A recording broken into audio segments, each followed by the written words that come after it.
I will tell you this. You are good at this. You know how to make it flow. You know how to get into the next thing. I'm not mad at it. Listen, you're no Joe Rogan. But you certainly are Sauter as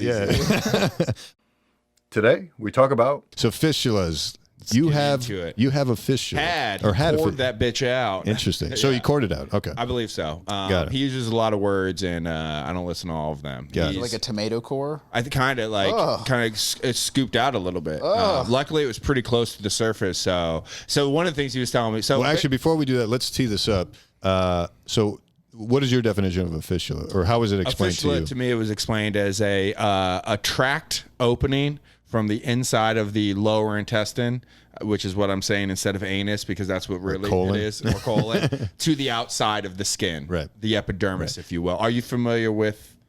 I can use medical jargon with you, right? Absolutely. So that's how it was explained to me, and I've had it for years. Right. I actually had a seat-on place. Well, let me just say, that's not the only place you can get a fistula. So this tract can happen from, it can actually connect colon to colon. We call it a colocolonic fistula. There's colon to bladder fistulas.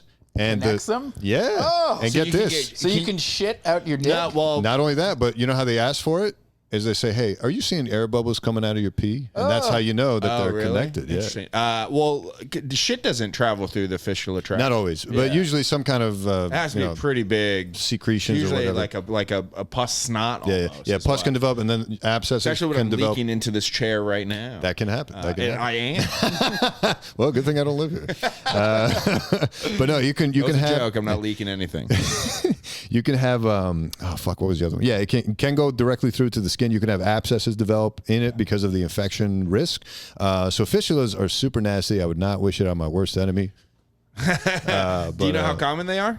I don't know the statistics. 1 in 4 men get one at some point in their life. Yeah. The first one I had, I didn't really tell anyone about it because it's a little embarrassing because, you assume that everyone's going to assume that means you're getting raped. Right. In your butt. Oh, really? I would never would have thought that. But. Well, you're not from Florida.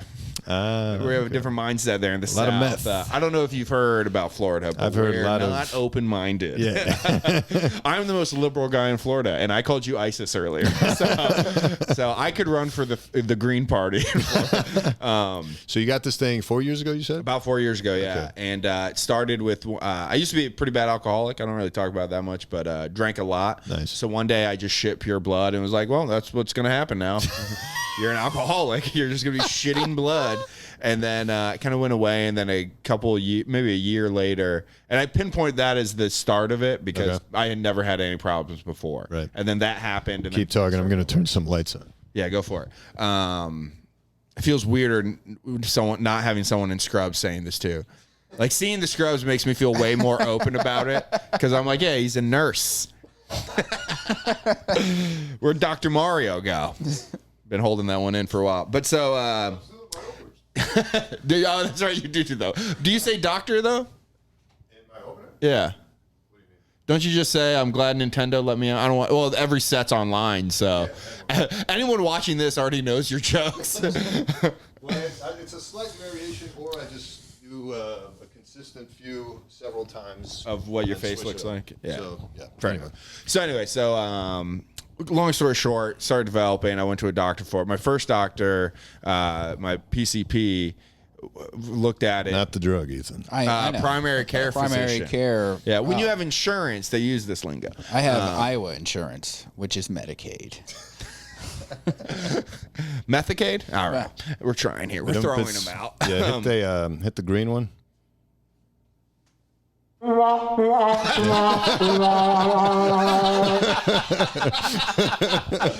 that makes me so happy. Now I want to throw out so many bad jokes. Every bad joke I think of, I'm throwing out for that. You might want to sit closer.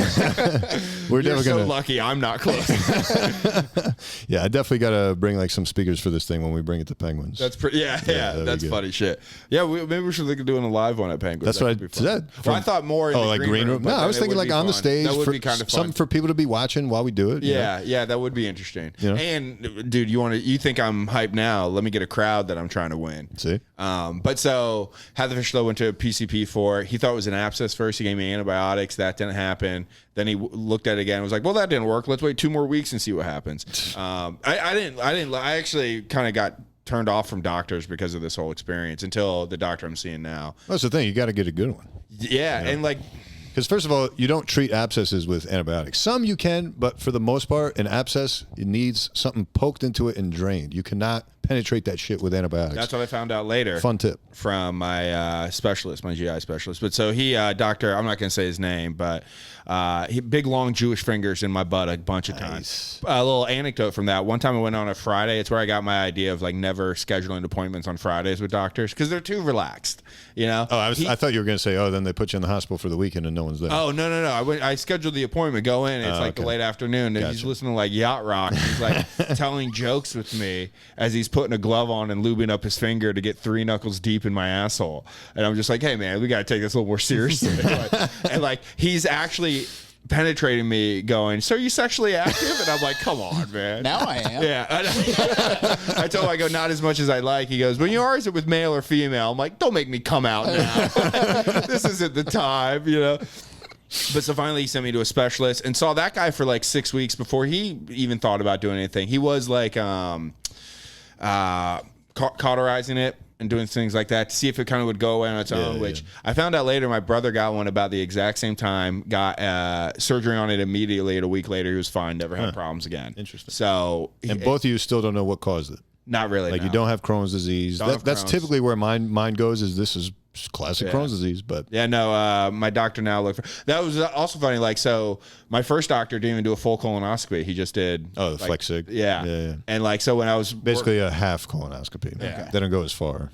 and he did that. He didn't even do it before doing the ceton. He did it at the same time as the ceton. They do that. I'm already out though. Like, fish that tube a little deeper. Find out what's going on. You know. Well, it's harder. That's why some docs just don't go farther because it's harder to do. Well, a lot more looping, a lot more technique involved. Listen, he should have tried harder. That's all I'm saying.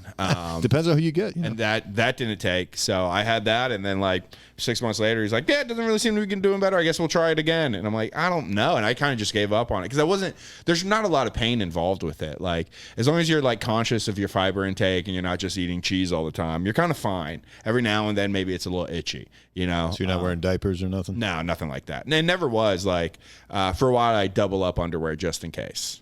You know, you never know what's going to happen. On a date, you know. But occasionally, like, so the thing that, so when I got here, got insurance again, started seeing the doctor I'm seeing now, and like, hey, can we get this figured out? And like, his was a much longer process. It ended up taking about a year and a half before he decided to do surgery because he was like, let's check a lot of stuff first. And that was like weeks ago. About a month ago. Or a month ago. Yeah. Okay.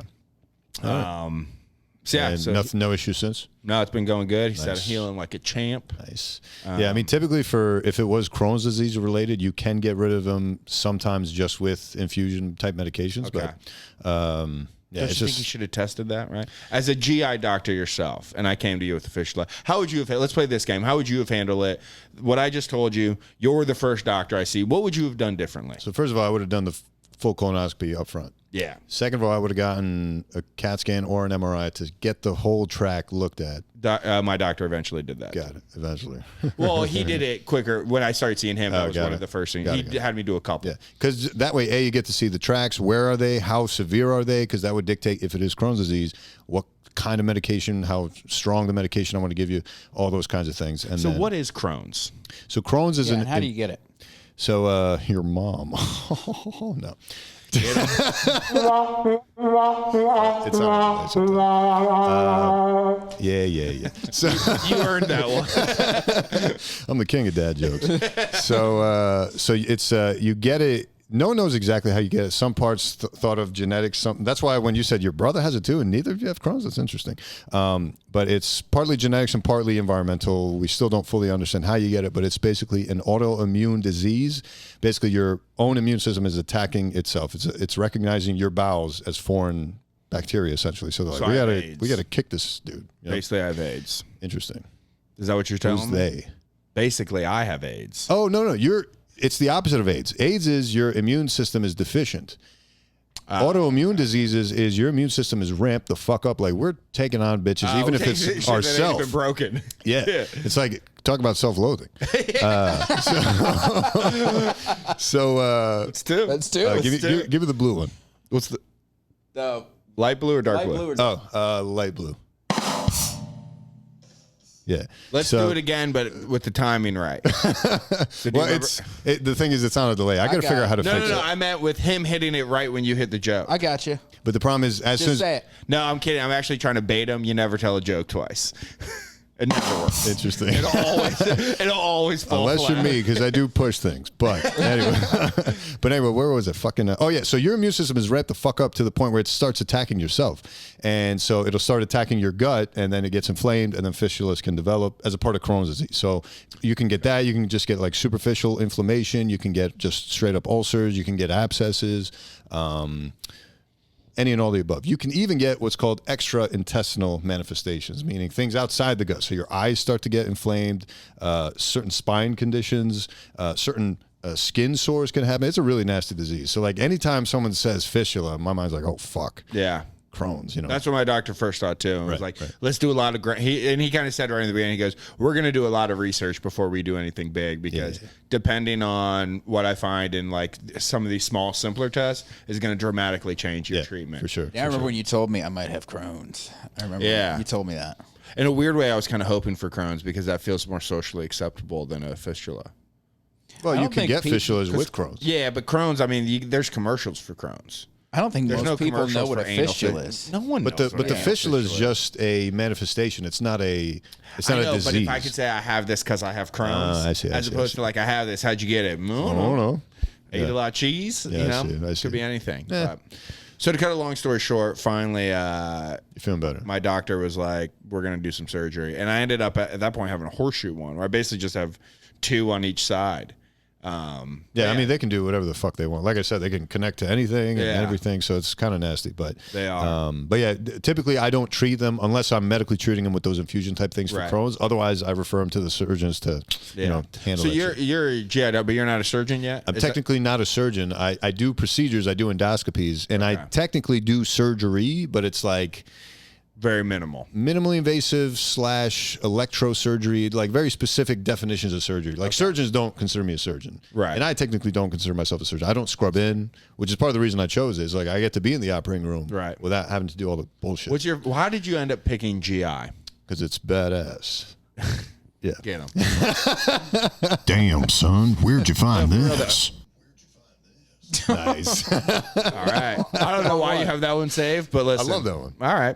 Although I'm thinking about replacing it because I can just say that one, That's true. Yeah. But so my question is like, is it when you were deciding what you want to specialize in, were you just like, there's not a lot of GIs, they make great money. Money is Let me just definitely a do this factor. I one. have talked about this before, but money was a factor. But Oh, sorry to bore. No, your you're not boring. 7 listeners. You're not boring, which actually kind of ties into the next topic, which is putting yourself out there. Because what you start to learn is, a lot, and that's why I plugged you guys up I front. will tell you this: you are good at this. You know how to make it flow. You know how to get into the next thing. I'm not mad at it. Listen, you're no Joe Rogan, but you certainly are Sauter. Not yet.